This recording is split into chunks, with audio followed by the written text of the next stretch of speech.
उसको बता देना कायदे से। ये बार बार जो खबरें आ रही है कि उसके लोग धमका रहे हैं, तो फिर अच्छे से खबर लेंगे, फिर बाद में रोना पछताना मत।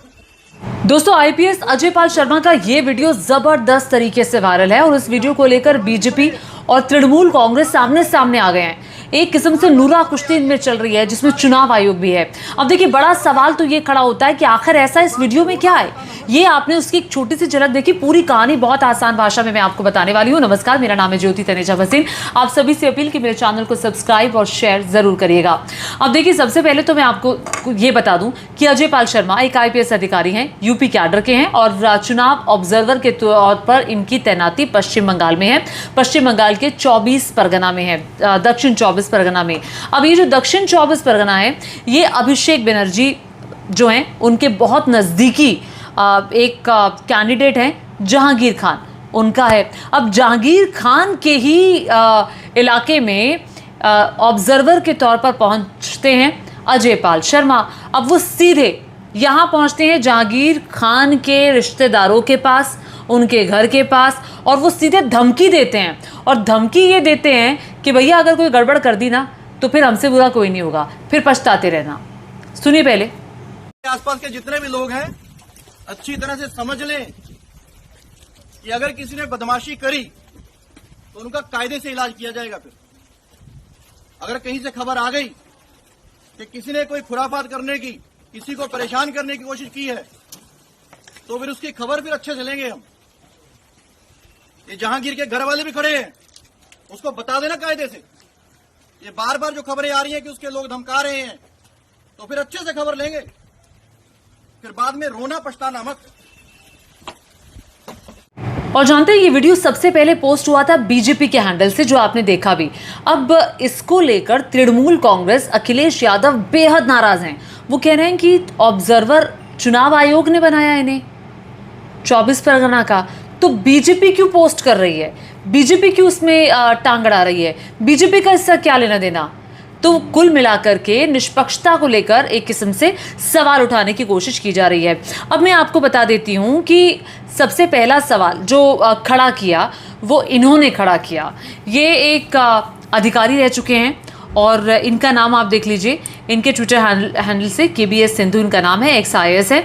इनका कहना है कि I have served as an election observer in 3 different Lok Sabha elections across different states.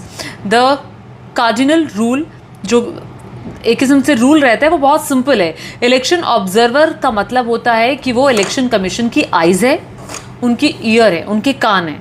Election observer को अपना मुंह बंद रखना चाहिए। ये एक ऐसे ऑफिसर कह रहे हैं जो एक्स रह चुके हैं और जो ऑब्जर्वर के तौर पर, इलेक्शन ऑब्जर्वर के तौर पर काम कर रहे हैं। लेकिन यह तो बिल्कुल उलट है। अजय पाल शर्मा तो हर जगह पहुंच रहे हैं, बहुत वोकल होकर अपनी बातें रख रहे हैं, धमका रहे हैं। वो तृणमूल कांग्रेस के दफ्तर भी गए, वहाँ पर जाकर भी वो भड़क गए। ज़रा ये वीडियो देखिए। अब धड़ाधड़ वीडियोस तो वायरल हो रहे हैं, लेकिन इन वायरल वीडियोस को लेकर सवाल ये उठाया जा रहा है कि बीजेपी पहला उसको क्यों पोस्ट कर रही है, और दूसरा ये है कि अजय पाल शर्मा जो हैं वो टीएमसी को धमका रहे हैं, टीएमसी के कैंडिडेट को धमका रहे हैं। तो क्या कैंडिडेट को धमकाना सही है एक ऑब्जर्वर की तरफ से? और इतना ही नहीं, टीएमसी भी चुप नहीं है, टीएमसी भी धमकी दे रही है। टीएमसी ने सीधे तौर पर धमकी देते हुए क्या बोला, ये मैं आगे आपको बताऊंगी। लेकिन पहले अखिलेश यादव का ये जरा पोस्ट देख लीजिए। अखिलेश यादव कह रहे हैं कि पश्चिम बंगाल में भाजपा ने ऑब्जर्वर के नाम पर रामपुर व संभल में टेस्ट किए हुए अपने एजेंट भेजे हैं, लेकिन इनसे कुछ होने वाला नहीं है। दीदी तो दीदी हैं। सही समय आने पर भाजपा और उनके संगी साथियों के इन जैसे एजेंटों की सारी आपराधिक करतूतों की गहरी जांच होगी, बेहद सख्त दंडात्मक कार्रवाई भी। ये सब अधिकारी के रूप में अनरजिस्टर्ड लोगों के अनरजिस्टर्ड अंडरग्राउंड सदस्य हैं। हम ना इन्हें भागने देंगे, ना भूमिगत होने देंगे। ये खोद के लाए जाएंगे और अपने कुकृत्यों के लिए कानूनी सजा भी पाएंगे। लोकतंत्र के अपराधी बख्शे नहीं जाएंगे। वैसे अखिलेश यादव को आप समझ गए होंगे कि अखिलेश यादव काफ़ी नाराज़ हैं इन अधिकारी से। अब वैसे ये जो अधिकारी हैं ये वही हैं जो यूपी के एनकाउंटर स्पेशलिस्ट कहे जाते हैं। इतना ही नहीं, इन्हें रामपुर में तैनात किया गया था आजम खान को परेशान करने के लिए, ऐसा कहा जाता है। और इसके अलावा कई सारे मामलों में जो एनकाउंटर्स हुए हैं उसको लेकर कहा जाता है कि जांच भी चली है, कई मामलों में इनको क्लीन चिट भी मिली है।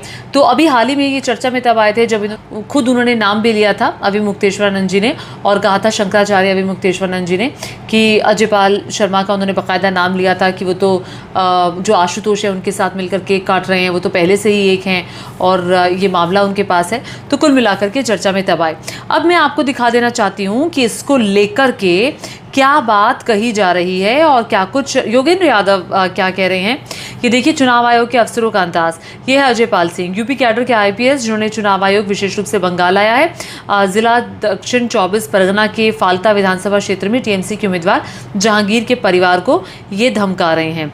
और कुल मिलाकर के मैं आपको ये बता दूं कि तृणमूल कांग्रेस की तरफ से भी बाकायदा प्रेस कॉन्फ्रेंस की गई और प्रेस कॉन्फ्रेंस करके जो आईपीएस अधिकारी अजयपाल शर्मा है उनके लिए कहा गया कि ममता बनर्जी की पार्टी की प्रवक्ता रिजू दत्ता है, उन्होंने खुलेआम धमकी दे दी। उन्होंने कहा 4 तारीख के बाद होगी तुम पर एफआईआर, चार्जशीट करके तुम्हें घसीट कर लाया जाएगा आपके ऊपर और बीजेपी वाले तुम्हें बचा नहीं पाए।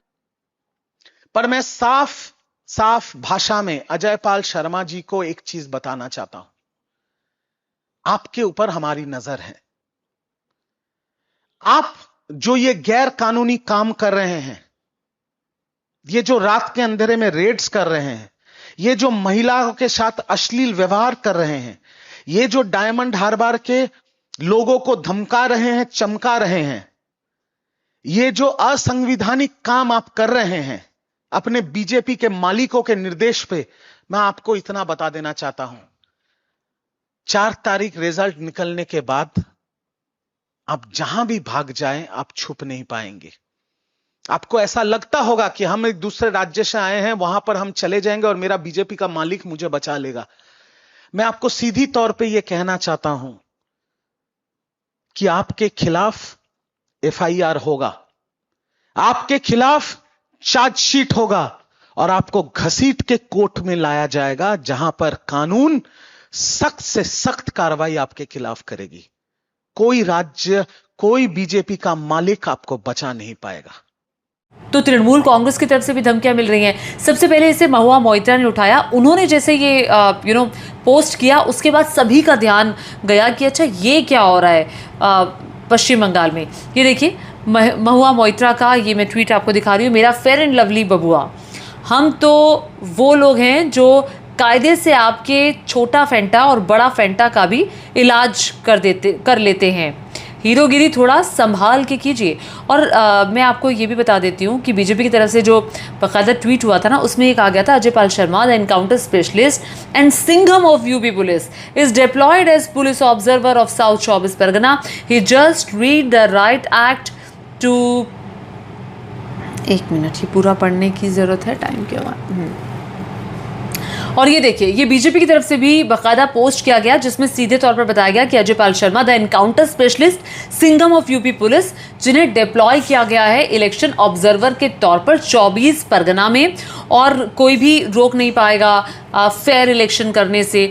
तो ये बीजेपी कह रही है। लेकिन अब देखिए, सवाल लगातार यही उठाया जा रहा है कि क्या एक इलेक्शन ऑब्जर्वर इस तरह की भाषा का इस्तेमाल कर सकता है, इस तरह से इतना वोकल हो सकता है, या फिर पहले इलेक्शन ऑब्जर्वर जो थे उन्हें इलेक्शन कमीशन की आंख और कान कहा जाता था, अब के जो इलेक्शन ऑब्जर्वर है, वक्त बदल गया है, माहौल बदल गया है, तो उसके मुताबिक उनके काम में भी कुछ तब्दीली आई है। तो बहुत सारी चर्चा इस बात को लेकर हो रही है। लेकिन सवाल तो देखिए काफ़ी गंभीर खड़े होते हैं कि क्या किसी कैंडिडेट को इलेक्शन ऑब्जर्वर धमका सकता है, उनके परिवार को धमका सकता है। इस पर जो जहांगीर हैं, जहांगीर खान टीएमसी के जो प्रवक्ता हैं, माफ़ कीजिएगा, टीएमसी के जो कैंडिडेट हैं, उन्होंने भी सीधे तौर पर कहा है कि खेल का आगाज भले ही उन्होंने किया हो, लेकिन इसको ख़त्म हम करेंगे। कुछ लोग फोर्स के साथ घूमकर बड़े बड़े दावे कर रहे हैं, लेकिन असली ताकत जनता की होती है, जनता सबसे निपटना जानती है। तो कुल मिलाकर के बहुत तगड़ा जो गेम है वो इस वक्त चल रहा है। बीजेपी तृणमूल के बीच में लगातार वार चल रहा है। मैं आपको बता दूं, बस कुछ घंटे बचे हैं। 142 सीटों पर चुनाव होने वाला है, 152 सीटों पर पहले ही हो चुका है। अब देखना ये होगा 4 मई को नतीजे आएंगे कि क्या होता है वेस्ट बंगाल में। लेकिन ये जो लड़ाई चल रही है पश्चिम बंगाल की, ये बेहद दिलचस्प है, इसमें कोई दो राय नहीं है।